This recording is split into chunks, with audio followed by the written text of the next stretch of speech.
the headlines of this hour on VTV News. Vietnam and Hungary to elevate bilateral ties to new heights. And later on, Vietnamese businesses look to further cooperation with overseas Vietnamese. And in our world news, NATO to hold biggest drills since the Cold War.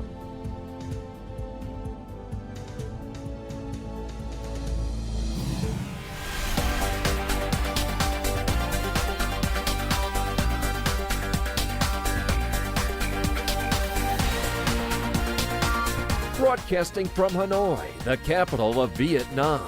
VTV News starts right now. Good morning. It is currently 8 a.m. local time and you're tuning in to 30 minutes of VTV News. I'm Lin Lei with the latest updates. Now, State President Võ Văn Thưởng visited and presented gifts to social policy beneficiaries and workers in the Cha On district of the Mekong Delta province of Vĩnh Long on Friday, ahead of the Lunar New Year or Tết Festival. The state leader lauded Vĩnh Long and Cha On district for their varied achievements and expressed his hope that the authorities and local people will maintain their solidarity and carry forward traditions to make the district grow further and pay more attention to underprivileged households.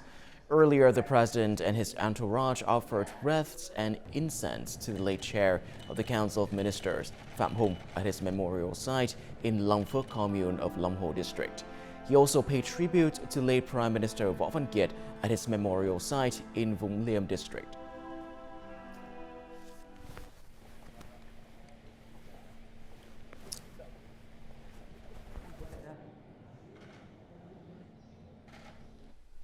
Prime Minister Phạm Minh Chính, his spouse, and a high-ranking Vietnamese delegation arrived in Budapest on Friday afternoon local time, beginning an official visit to Hungary from January the 19th to the 20th.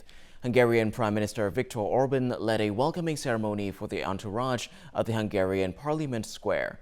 Following the ceremony, the two prime ministers held talks to discuss numerous important issues. Hungarian Prime Minister Viktor Orbán believed that Prime Minister Pham Minh Chin's visit would deepen bilateral ties and affirmed that Vietnam is among Hungary's top partners in Southeast Asia. Prime Minister Pham Minh Chin thanked the respectful, welcoming ceremony held by Prime Minister Orbán Viktor and the Hungarian government. He stressed that Vietnam wishes to enhance relations with Hungary, Vietnam's comprehensive partner in Central and Eastern Europe. At the meeting, the two prime ministers discussed specific measures to elevate the Vietnam-Hungary comprehensive partnership to new heights.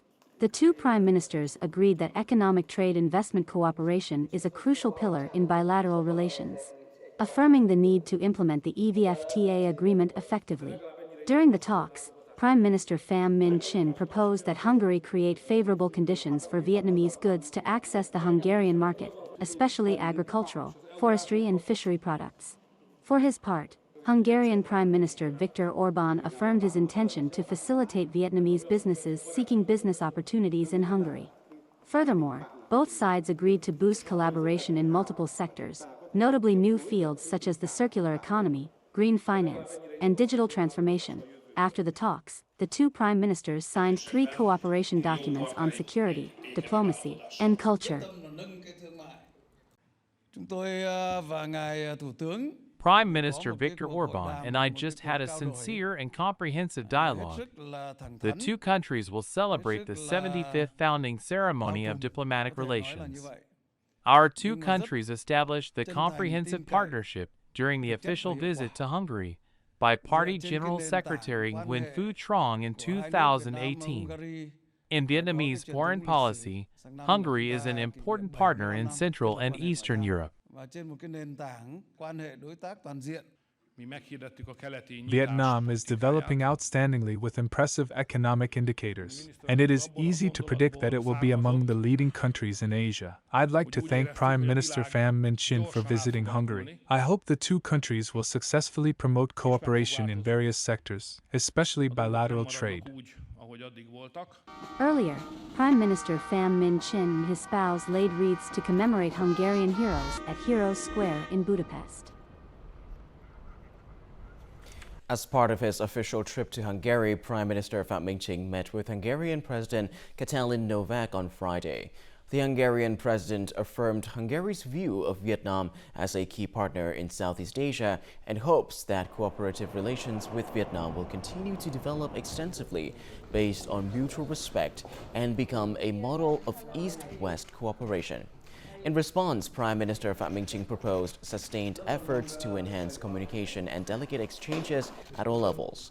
He urged Hungarian businesses to explore opportunities for cooperation and investment with Vietnamese enterprises, focusing on pharmaceuticals, livestock, food processing, renewable energy, and water management. Both leaders also agreed on maintaining close ties at multilateral forums, pledging to support each other to address global challenges, including climate change and food security.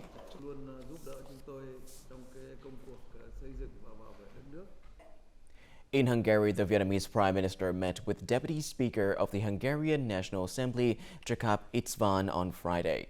The Vietnamese leader acknowledged the dynamic cooperation between the two legislatures and emphasized the need to continue strengthening delegation exchanges, enhance the role of the parliamentary friendship group between the two countries, and closely coordinate at inter-parliamentary forums.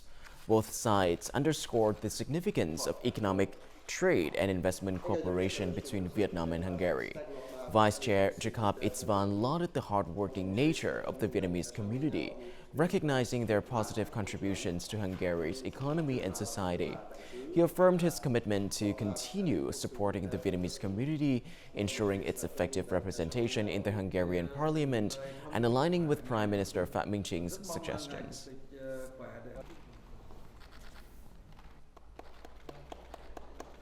National Assembly Chairman Vương Đình Huệ attended a ceremony on Thursday evening to announce the resolution on adopting the Viet Yên town and its wards into Bắc Giang province.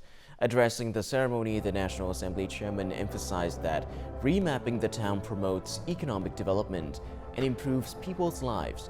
The top legislator asked Viet Yên to continue to unlock the locality's internal resources, potential and strengths, maximize the advantages of its geographical location and historical cultural landscape, and mobilize an effective use resources, especially high-quality human resources in state management, business management, science and technology. He urged Bắc Giang province to pay special attention to mapping out plans and schemes for administrative units, ensuring their compliance with planning and meeting standards on natural area, population size, and urban quality.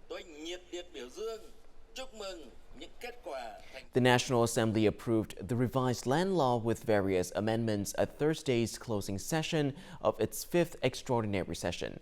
This decision shows that the National Assembly has completed one of the most essential legislative tasks during its 15th tenure in accordance with the Constitution, the party's policies and guidelines, and particularly the Central Committee's Resolution 18. The revised land law, taking effect from January 1st, 2025, has met the consistent requirements of policies and laws on land management and use. Thereby, it is expected to remove bottlenecks, contributing to the sustainable and effective management and exploitation of land resources. Land valuation methods are new contents introduced by the revised land law. I think these will serve as ordinance targets to handle long-standing problems and bottlenecks. As such, we can have more resources to drive development in the future. The revised land law provides relatively comprehensive compensation and resettlement policies for people whose land is confiscated. Some deputies speak highly of the legislation loosening regulations on land accumulation, land extension, agricultural land transfer, and land use rights auctions, which were considered the biggest limitation of the previous land law. The old law did not allow people not directly engaged in agricultural cultivation to transfer and buy land.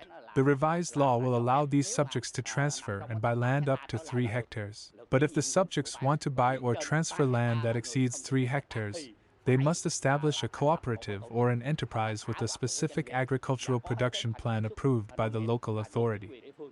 See as a result of the proposed changes to utilize real estate, which will make Vietnam an attractive destination for those foreign investors. The revised laws will look at addressing the significant issues relating to determination, which is a great and positive thing for Vietnam and now Vietnam land market. Local authorities will decide on the annual land price list. This will reflect land prices more closely to those of the market. The important thing is that it will ensure harmony of interests for all parties. About 65 articles in the legislation are assigned to the government for detailed regulations. The early promulgation of the guiding decree will help land laws quickly prove their effectiveness in people's lives. Coming up next on VTV News. Vietnamese businesses look to further cooperation with overseas Vietnamese experts.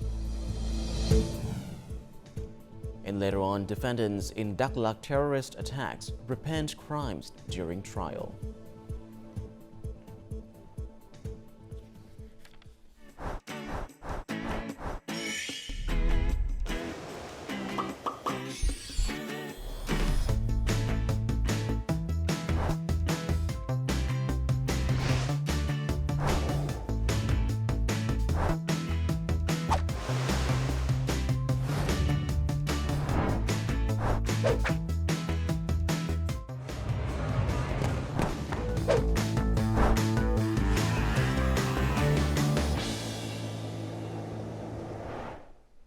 Now moving on to other news, Ministry of Labor, Invalids and Social Affairs has set a goal of sending 125,000 workers abroad this year, focusing on stable and lucrative markets like Japan, Taiwan, China, and South Korea.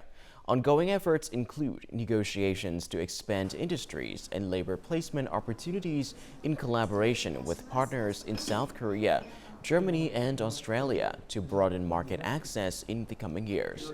In 2023, the number of Vietnamese overseas workers reached nearly 160,000, primarily in stable countries offering secure employment and substantial incomes.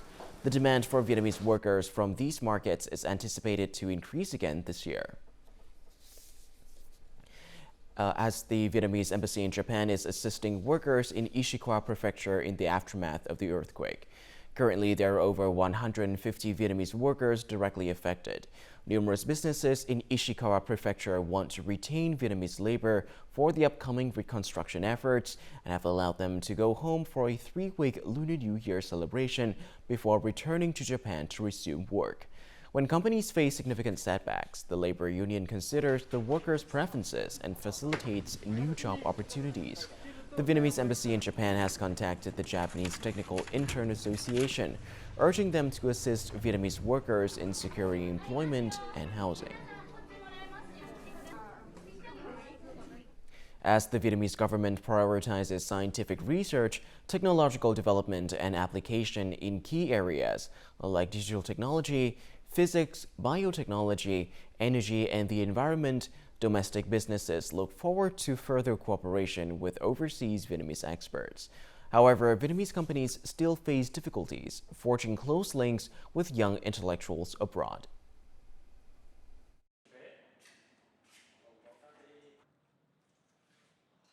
These renewable energy storage batteries are this company's first entirely made in Vietnam product.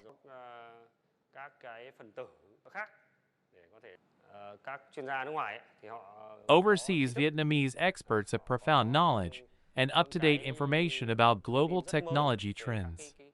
Meanwhile, domestic businesses can deploy large workforces to support experts in producing commercialized products.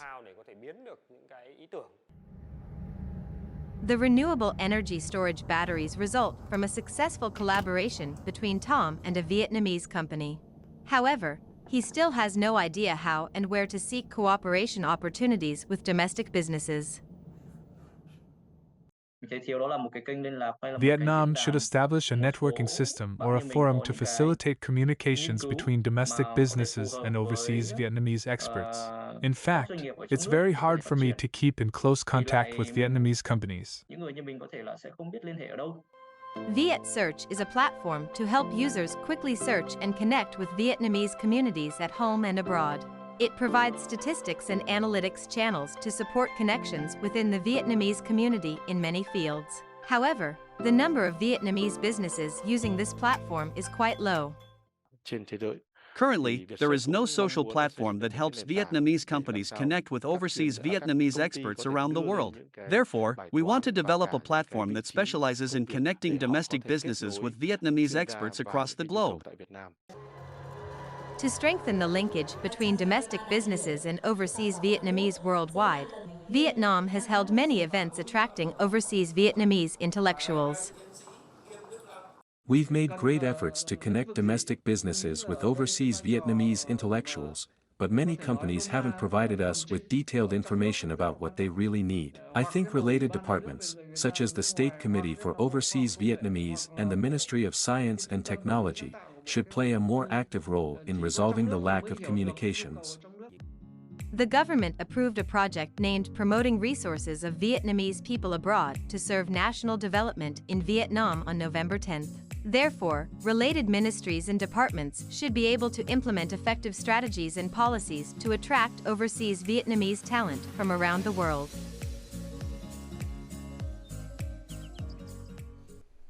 Defendants on trial in the Đắk Lắk terrorist attacks displayed their penance in the courtroom.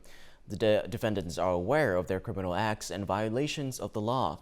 They also expressed their longing for leniency from the party state, people, and the trial council. At the trial, the two defendants who led the terrorist attacks, Y So Nie and Nguyen Eban, both pled guilty before the trial panel. The defendants hope to be forgiven and have their sentences reduced. I want to apologize to the victims' families. I hope they will forgive our sins. I know my actions were against the law. I also want the press to send words to others involved in these attacks to return to Vietnam and turn themselves in. What I did was very seriously wrong. I bitterly regret committing such crimes. I would like to apologize to the victims' families and the Vietnamese people. Other defendants in the terrorist attacks also expressed remorse for their actions. The defendants apologized to the victims' families. They pled for an opportunity to correct their mistakes. Among the 100 defendants, many of them had low education levels, so they participated in the terrorist attacks. The bad guys propagandized misinformation and provoked them to commit the crimes. In my opinion, the defendants should be provided with opportunities to correct their mistakes. I hope that the party and state will have a lenient policy so that they can rehabilitate themselves into society. Due to insufficient understanding and poor education, the culprits participated in criminal activities. I think the government should give them a chance to start over. The defendants have admitted their wrongdoings and asked the trial counsel for leniency. The case was brought to trial on 4 charges: terrorism aimed at opposing the People's Administration, terrorism, assisting people to leave and enter the country illegally, and concealing crimes. The trial counsel is expected to announce their sentences on Saturday.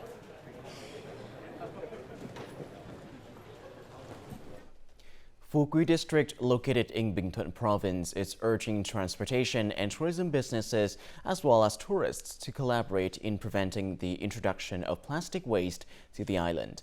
This initiative aims to support sustainable tourism development while preserving the environment. The objective is for all passengers traveling by train from Phan Thiết to Phu Quy and by canoe to Hòn Chanh Island to refuse single-use plastic bottles, bags, and other plastic products. Additionally, visitors are requested not to bring plastic waste to the island. A launch ceremony for the anti-plastic waste movement will take place on March the 1st on Phu Quy Island. As state approaches, Hanoi authorities are holding a peach blossom contest to honor and promote local traditional flower villages. That is the first time such an event has been staged in the capital city, attracting contest entries from a large number of peach growers and local artisans. Kong Nghĩa Thắng was born into a family that has grown peach trees for decades. He introduced 6 types of peach trees for this contest. They were selected from thousands of other trees in his orchard, with their shape representing prosperity and family reunion.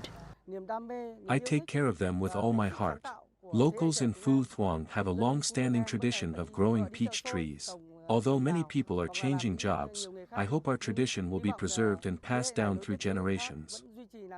The tradition of growing peach blossoms for Tet has been ongoing for over 1,000 years. This contest aims to display the beauty of local peach blossoms and raise awareness of the tradition.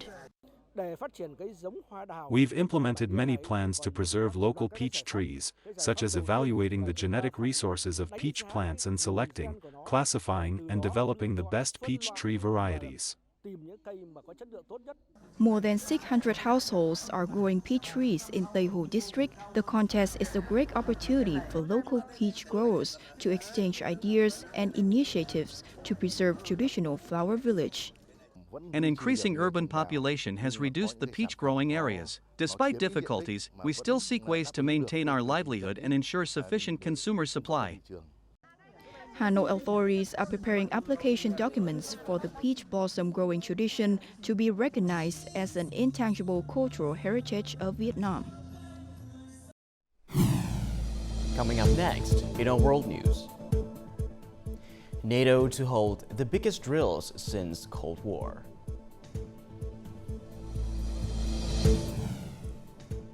And later on, Japan to purchase 400 Tomahawk cruise missiles from the US.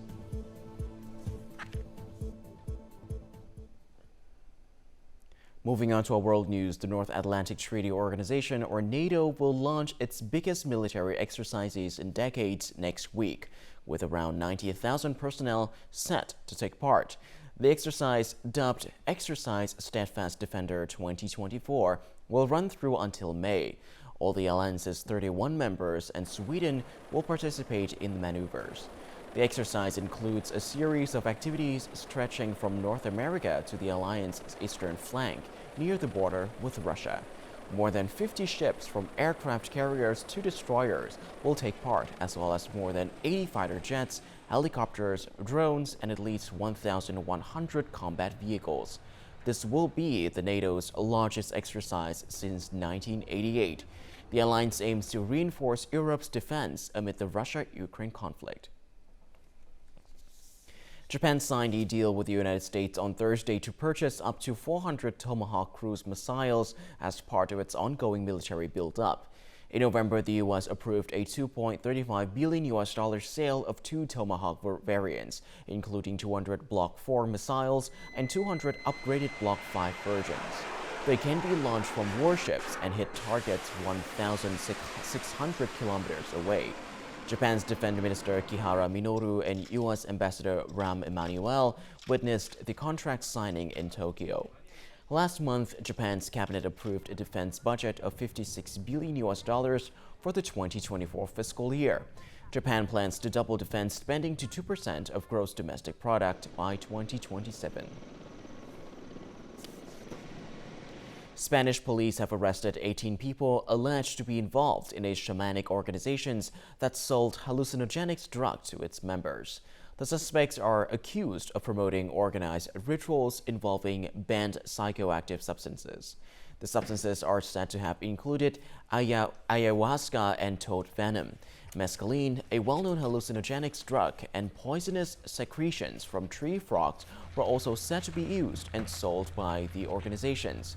The group operated out of so-called epicenters for inner evolution across Spain, but also active in 10 other countries in Europe and Latin America. The group became known to investigators after they said they found adverts online promoting neo-shamanic rituals. Police said the adverts promised an improvement in physical and mental health through the consumption of psychoactive substances. About 100 horses jumped through bonfires in a purification ceremony during the Spanish festival of La Luminarias this week. The festival is believed to be related to the ancient Catholic traditions of fighting disease through cleansing by smoke. The traditional nighttime celebration takes place on the eve of St. Anthony's Day, Spain's patron saint of animals. Revelers rode their horses through the narrow cobblestone streets, which, according to tradition, purified the animals with the smoke and flames of the bonfires for the coming year. After an hour of horses jumping over flames, revelers then took to dancing and drinking. For me, it is the best day of the year. From the morning we started until we finish in the early hours of the next morning. It's a phenomenal day.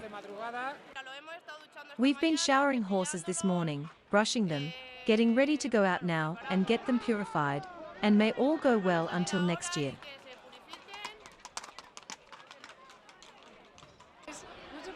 I can't describe this feeling. It's something you can't explain. It's a thrill, an adrenaline rush. Organizers said that the horses were not harmed due to precautions taken by riders to cut the horse's hair to avoid burns. This tradition comes from thousands of years ago. So that animals did not get unwell, the old priests would bless them with fires so that they would jump and be purified. And now let's have a look at the weather forecast.